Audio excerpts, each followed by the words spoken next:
Hej ljudi, kako ste? Upravo sam kupio svoju igricu.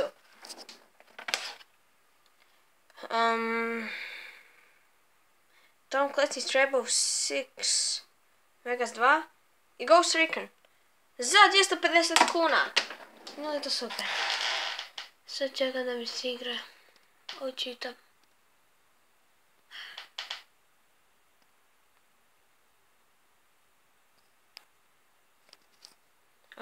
Slika sam. Run, run, run, run, run. I'm sorry, I do not speak English. Do not. Why should I not? I'm sorry, I do not speak English. Ovo je fakat dosadno. Ne znam što sam dogodila, neću se očitat. Sad malo. Idem gledat Kung Fu Pandu dok se ne čita. Ne, da slikam. Teres! De?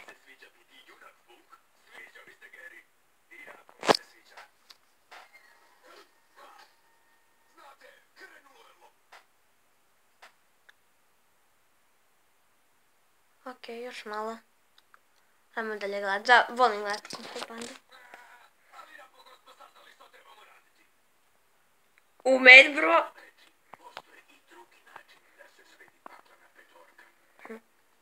A to šifra?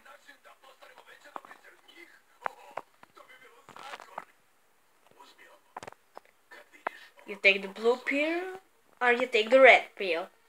Why not both? Yeah! Run!